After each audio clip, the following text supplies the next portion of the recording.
ครับสวัสดีครับสำหรับเนื้อหาในคลิปนี้จะเป็นการอธิบายเกี่ยวกับประวัติความเป็นมาและข้อมูลพื้นฐานของภาคีอัศวินเฮลคิวและลองซอร์เมื่อกล่าวถึงผู้พิทักษ์แห่งแดนตะวันออกของกิฟฟอร์เนียก็จะเป็นที่รู้จักกันดีว่านั่นคือเหล่าอัศวินแห่งเฮลคิวข้ารับใช้แห่งจักรวรรดิผู้คุ้มภัยจากการลุกลานของพวกริเวอร์โพนีเคียงคู่กับมหามิตรอย่างลองซอร์ที่ร่วมรบกันเคียงบ่าเคียงไหลกันดังพี่น้องร่วมสายเลือดแต่หลังจากที่อำนาจและอิทธิพลของจักรวรรดิเริ่มเสื่อมลงจึงทำให้ทั้งสองรัฐนี้ต่างพากันได้รับเอกราชแต่อนาคตของพวกเขาในตอนนี้นั้นก็ยังคงเต็มไปด้วยความสับสนวุ่นวายไม่มีใครสามารถรู้ได้ว่าอะไรจะเกิดขึ้นต่อไปบ้างหลังจากนี้จะดีขึ้นหรือแย่ลงนั้นก็สุดที่จะคาดคะเนได้เฮลคิวและลองซอร์มีภูมิศาสตร์ตั้งอยู่ระหว่างจักรวรรดิกิฟฟอร์เนียกับดินแดนริเวอร์แลนด์โดยมีแม่น้ำกิฟคิงที่แบ่งแยกเฮลคิวกับลองซอร์ออกจากกันจึงกล่าวได้ว่าพื้นที่ตรงส่วนนี้คือดินแดนแนวหน้าสำคัญที่แบ่งแยกกิฟฟอนและพูนี่ออกจากกันสำหรับทั้งสองชาตินี้ถือว่าเป็นชาติที่เพิ่งก่อตัวได้ไม่นานนักโดยเหตุเริ่มต้นนั้นก็มาจากภายหลังการสิ้นพระชนม์ของโกลเวอร์ที่1ในปี785 ALB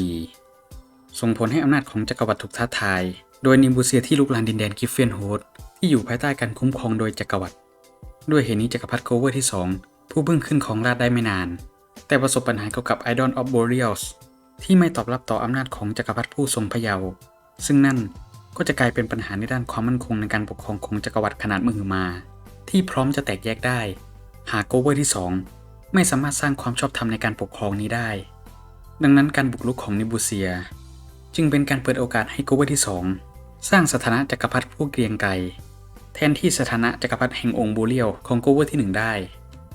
ความสำเร็จด้านการยึดกับพวกนี้แดนตะวันออกทำให้โกลเวอร์ที่2สามารถชะลอความเปราะบางทางการเมืองการปกครองของจักรวรรดิไปได้อีกระยะหนึ่งแต่ในท้ายที่สุดโกลเวอร์ที่2ก็เล็งเห็นว่าการทำสงครามปราบพวกนี้นั้นนอกจากจะช่วยสร้างความเสถียรภาพในจักรวรรดิแล้วก็ยังจะเป็นการขยายอำนาจของจักรวรรดิตามอย่างโกลเวอร์ที่1ได้อีกด้วยเหตุนี้หลังจากจัดการกับกลุ่มกบฏในจักรวรรดิเรียบร้อยแล้วโกลเวอร์ที่2จะได้ร่วมมือกับฝ่ายศาสนาจักรในการวางแผนพิชิตแดนตะวันออกพร้อมกับการสนับสนุนโดยกลุ่มภาคีอัศวินเฮลคิวและลองซอร์ที่จะเป็นหัวหอกในการทำศึกครั้งนี้และหลังจากเตรียมการอย่างยาวนานหลายปีในที่สุดในปี810 ALB โกลเวอร์ที่2พร้อมกับอาร์คอนแห่งอัชชูเลียนก็ได้ประกาศสงครามครูเสดกวาดล้างพวกนี้แดนตะวันออกระดมกำลังกิฟฟอนจากทั่วทั้งกิฟฟอร์เนียเพื่อมาร่วมศึกในครั้งนี้จนกลายเป็นมหาสงครามที่กินเวลายาวนานกว่า40 ปีทั้งยังฆ่าชีวิตผู้บริสุทธิ์และสร้างความเสียหายอีกมากมายนับไม่ถ้วนส่วนทางด้านภาคีอัศวินเฮลคิวกับลองซอร์นั้นก็ใช้กำลังลุกไล่พวกนี้อย่างหนักหน่วงตามแนวแม่น้ำกริฟคิงโดยเฮลคิวบุกจากทางตอนเหนือส่วนลองซอร์บุกจากทางตอนใต้ซึ่งทางเฮลคิวนั้นประสบความสำเร็จจนสามารถยึดครองพื้นที่ได้เป็นจำนวนมากแต่ลองซอร์นั้นกลับเผชิญหน้ากับการต่อต้านที่หนักหน่วงมากจากพวกนี้ในพื้นที่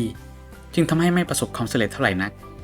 แต่เมื่อโกลเวอร์ที่2พลาดท่าในสนามรบในปี854 ALB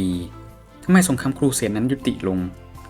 แม้ว่าภาคีอัศวินจะพยายามร้องขอให้โกลเวอร์ที่3พิจารณาในการทำศึกต่อแต่ก็ไร้ผลเนื่องจากโกลเวอร์ที่3ต้องการที่จะฟื้นฟูและสร้างเสถียรภาพภายในจักรวรรดิมากกว่าจึงได้ให้กลุ่มภาคีอัศวินเข้าไปปกครองดินแดนที่ยึดมาได้แทนและในตลอดหลายปีที่ผ่านมา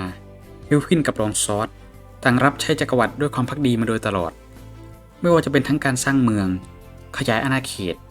และป้องกันการลุกลามจากพวกโพนี่แต่ในท้ายที่สุดความรุนแรงต่างๆก็เริ่มสงบลงพวกภาคีอัศวินเริ่มเมินเฉยต่อพวกนี้มากขึ้นตราบใดที่ไม่มีการจับอาวุธขึ้นต่อต้านและยังยอมจ่ายภาษีให้โดยปกติส่วนการรุกนั้นก็สิ้นสุดลงหลังจากที่เฮลคิวสามารถบุกเข้าปล้นคลังสมบัติของพวกไดมอนด์ด็อกได้ในปี973 ALB และในช่วงเวลาที่จักรวรรดิกำลังเผชิญหน้ากับความเสื่อมโทรมที่เกิดขึ้นอีกทั้งการก่อตัวของคณะปฏิรูปที่เริ่มมีอิทธิพลทางการเมืองทั้งในเฮลคิวและลองซอร์มากขึ้นทำให้ภาคีอัศวินเริ่มเหินห่างจากอำนาจของจักรวรรดิมากขึ้นจนกระทั่งโกลเวอร์ที่5ขึ้นครองราชย์ในปี979 ALB เฮลคิวก็ปฏิเสธที่จะรับใช้จักรวรรดิอีกต่อไปทั้งยังชักจูงให้ลองซอร์ตีตัวออกห่างอีกจึงทำให้ทั้งสองประเทศนี้ตัดขาดจากจักรวรรดิอย่างสมบูรณ์ในปีนี้นี่เองส่วนกลุ่มคณะปฏิรูปหัวรุนแรงนั้นมีอิทธิพลอย่างมากในลองซอร์โดยยึดมั่นในหลักการว่าชาติพันธุ์กิฟฟอนนั้นเหนือกว่าชนชาติใดๆบนโลกใบนี้ส่วนชาติพันธุ์โพนี่นั้นจะต้องถูกกำจัดไปให้หมดสิ้นเพื่อทำให้สังคมกิฟฟอนนั้นบริสุทธิ์ทั้งหมดนี้นำไปสู่การฆ่าล้างเผ่าพันธุ์โพนี่ในลองซอร์ จนเกิดเป็นเหตุการณ์คลื่นแห่งแม่น้ำโลหิตทำให้พวกโพนี่ที่เหลือรอดได้รวมตัวกันภายใต้การนำโดย Starry Night ผู้ยึดมั่นในหลักความเท่าเทียมกันของสังคมนิยมจึงเกิดเป็นการปะทะและสู้รบอย่างรุนแรงในลองซอสมาจนถึงทุกวันนี้และแล้วเวลาก็ผ่านมาจนถึงยุคสมัยปัจจุบันทั้งเฮลคิวและลองซอสกำลังเข้าสู่ยุคเปลี่ยนผ่านที่สำคัญเช่นเดียวกันกับประเทศอื่นๆแต่หนทางข้างหน้านั้นจะเป็นเช่นไรไม่มีใครรู้ได้ในส่วนต่อมาก็จะเป็นข้อมูลพื้นฐานของเฮลคิวกับลองซอสนะครับอย่างแรกก็มาเริ่มกับเฮลคิวกันเลยละกันซึ่งประเทศนี้ก็ได้รับอิทธิพลจากประวัติศาสตร์โลกจริงก็คือในกลุ่มภาคีอัศวินทิวโทนิกสำหรับเฮลคิวนี้ก็เป็นหนึ่งในประเทศที่ค่อนข้างจะมีศักยภาพอยู่แล้วในช่วงต้นเกมค่อนข้างจะแข็งแกร่งพอควรเลยนะ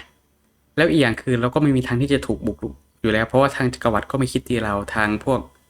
ริเวอร์นี้ก็ไม่มีพวกไหนที่มีโฟกัสจะมาตีเรานอกจากพวกไดมอนด์เมลเทนในช่วงกลางเกม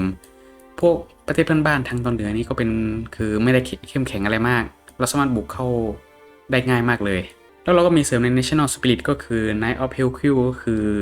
อัศวินเราจะเก่งกว่าปกติเก่งกว่าพวกประเทศอื่นๆแต่ก็มีดีบัฟก็เป็นในพวกของส่วนของทั้งคณะปฏิรูปกับพวกนี้ชนกลุ่มน้อยที่ก็ถือว่าเป็นดีบัฟที่ไม่ได้ร้ายแรงอะไรมากแล้วสำหรับสายการเล่นของ Hellquill เนี่ยมันก็จะมีทั้งหมด3สายซึ่งมันจะเริ่มหลังจากที่ตัวเนี่ยหัวหน้าภาคีอัศวินของเราซีฟริดมันเสียชีวิตลงแล้วก็ปลดออกจากตำแหน่งมันก็จะมีให้เลือกเป็นทั้งหมด3สายก็เริ่มตั้งแต่ในสายนี้ที่ผมชอบสุดแล้วอนิลเฮลคิวก็จะเป็นสายของพวกคณะปฏิรูปที่จะโหดรุนแรงเป็นพิเศษเลยก็คือถ้าง่ายๆมันก็คือนาซีในช่วงสงครามโลกที่2ที่ดัดแปลงมาในรูปแบบนี้แล้วเอาเข้ามาใส่ในเกมนี้ก็สำหรับตัวผู้นำนี้ก็จะเป็นวิงฟริดซึ่งก็จะมีนโยบายหลักในการกวาดล้างโคนี่แดนตะวันออกแล้วก็สร้างเฮลคิวนี้ให้เป็นชาติของกิฟฟอนที่เข้มแข็งบริสุทธิ์ผุดผ่องซึ่งสำหรับการที่เฮลคิวนี่มันจะพยายามบุกตีกับริเวอร์นี่ผมบอกเลยว่ายากมากถ้าพวกนี้มันรวมกันได้สำเร็จเมื่อไหร่โอกาสเราแทบจะเป็นศูนย์เลยผมพยายามเล่นแบบรีรันมาหลายรอบไปนะในหลายเดือนนี้ผมก็ยังไม่สามารถแบบตีพวกริเวอร์ในตอนที่มันรวมเป็นปึกแผ่นได้เลย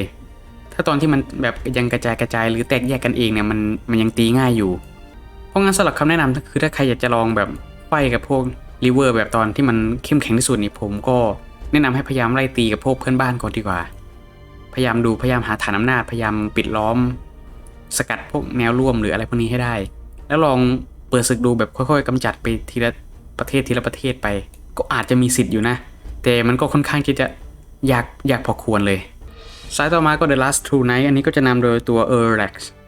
ซึ่งอันนี้ก็จะเป็นการพยายามเข้าหากับพวกทางจักรวรรดิอีกครั้งหนึ่งหลังจากที่พวกคณะปฏิรูปมันปฏิเสธอำนาจของจักรวรรดิตรงนี้โฟกัสมันก็จะเน้นไปกับการตีในพวกริเวอร์พวกนี้เหมือนกันเพียงแต่เราจะมีจักรวรรดิที่อาจจะหนุนหลังเราหรือไม่หนุนหลังเราแล้วแต่ตามอีเวนท์ที่เกิดขึ้นถ้าอันนี้ก็ง่ายหน่อยและสายสุดท้ายก็ Springtime in Hellquill อันนี้ก็จะเป็นสายของที่ออกัสจะมานำเอาเรื่องฮาร์โมนีเรื่องแนวคิดมิตรภาพเอามาปรับใช้เพื่อที่ต้องการให้ทำให้มันเกิดความเท่าเทียมกันใน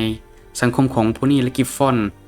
ซึ่งตรงนี้มันก็จะมีโอกาสที่ทำให้เราสามารถขอเป็นพันธมิตรกับทางพวกริเวอร์ได้แต่มันจะมีปัญหาก็ตรงที่ว่าเราจะมา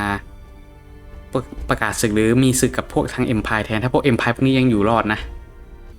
ในส่วนต่อมาก็ลองซอสสำหรับลองซอสนี่ก็ได้แรงบันดาลใจมาจากในของพวกทางประวัติศาสตร์ของพวกทางลิทัวเนียแล้วในลองซอสนี่ก็ถือเป็นประเทศเริ่มต้นที่ค่อนข้างจะอ่อนแอมาก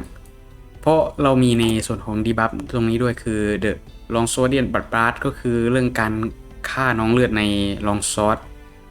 แต่ตรงนี้ก็จะดีอย่างหนึ่งตรงที่ว่าประเทศเรามันจะไม่ถูกลุกลามในช่วงต้นเกม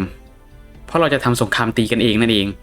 ซึ่งสายการเล่นของลองซอสนี่มันจะมีแบ่งเป็น3ฝ่ายนะก็เริ่มแรกเลยคือ Resist and Bite ก็คือฝ่ายของ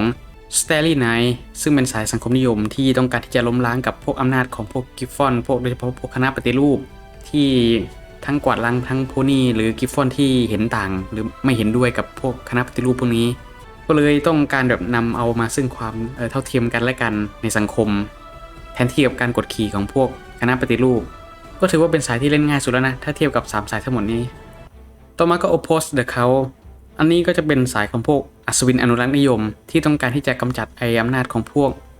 คณะปฏิรูปที่ทำให้ลองซอสตอนนี้มันวุ่นวายเต็มไปหมดมีแต่อะไรก็ไม่รู้พวกนี้มันเลยต้องการที่จะกลับคืนมาเหมือนเดิมซึ่งก็นำโดยตัวอัศวินหญิงเว็บวิง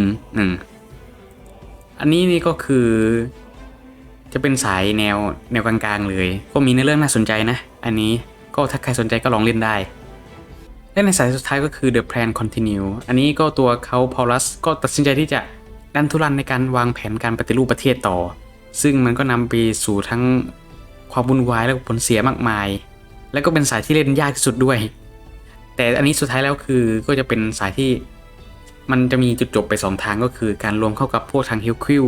หรือสายลับอย่างหนึ่งที่ผม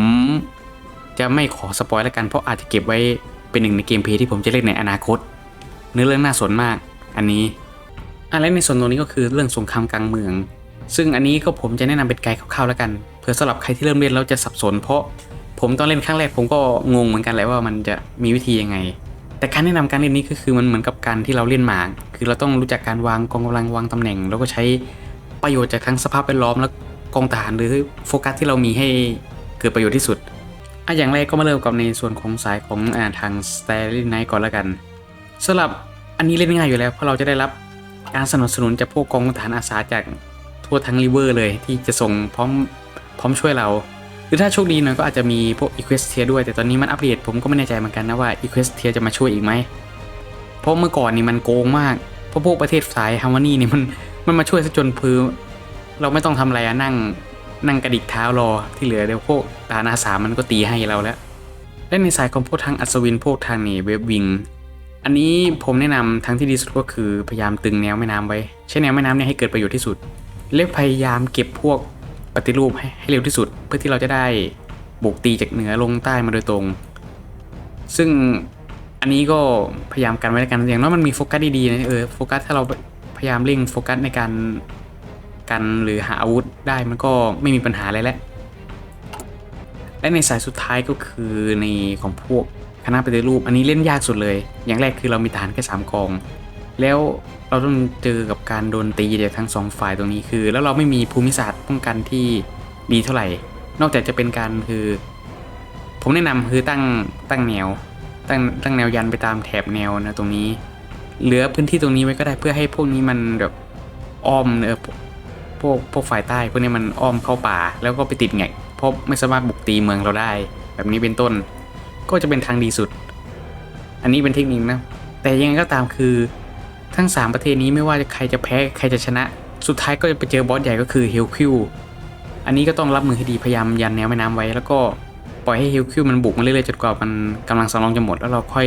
บุกตีโต้ก็จะเป็นวิธีที่ดีสุดแล้วเอาละครับก็จบไปแล้วนะครับสำหรับในประวัติความเป็นมาแล้วก็ข้อมูลพื้นฐานของเฮลคิวกับลองซอสซึ่งตรงนี้ถ้าผมมีข้อมูลผิดพลาดยังไงหรือมีอะไรที่ผมตกหล่นไปผมก็ต้องขออภัยด้วยช่วงนี้ผมไม่ค่อยมีเวลาในตรงนี้มากนักเท่าไหร่แล้วถือว่าเป็นการทำเพื่อหลีกหนีจากโลกความเป็นจริงแล้วกัน ก็นะครับสำหรับใครที่มีความเห็นอะไรหรืออยากจะแชร์ประสบการณ์อยากจะคุยอยากจะสอบถามอะไรก็ลงได้ใต้คอมเมนต์เลยครับสำหรับคลิปนี้ก็ขอบคุณครับ